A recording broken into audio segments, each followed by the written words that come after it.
మన ఫ్యామిలీ అందరికీ శుభోదయం, శుభమంగళవారం. అందరూ కాఫీలు, టీలు తాగారా, టిఫినీలు చేశారా? ఈరోజు టమాటా పచ్చడి వీడియోతో మీ ముందుకు వస్తున్నానండి. ఇప్పుడు ఎన్ని రోజులు అవుతుంది ఈ టమాటా ముక్కలు కోసి, ఈ టమాటా ముక్కల ఊట ఇన్ని రోజులు పాడవకుండా ఉంటుందా? ఉందిలేండి. ఎంత టెన్షన్ పడాల్సి వచ్చింది అనుకోవాలి ఆ పచ్చడి గురించి. ఎట్టకేలకి ఇన్ని రోజులకి టమాటా పచ్చడి చేశాను, కానీ టమాటా పచ్చడి ఉందండి.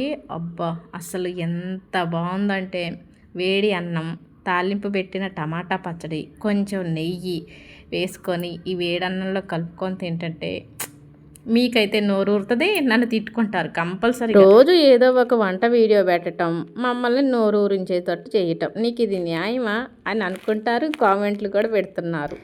మిమ్మల్ని ఇబ్బంది పెట్టాలని కాదులే, కానీ ఎండాకాలం వచ్చింది కదా, నాకు తెలిసిన పచ్చళ్ళు, వడియాలు ఇలాంటివి చూపిస్తే ఈ ఎండాకాలంలో చేసుకుంటారని వీడియోస్ పెడుతున్నాను. మరి టమాటా పచ్చడి చేసే విధానం లాంగ్ వీడియో చేశాను, స్పష్టంగా కొలతలతో చూడండి. వీడియో నచ్చుతుంది, నచ్చితే లైక్ కొట్టండి. ఈ వీడియో కింద లింక్ పెడతా.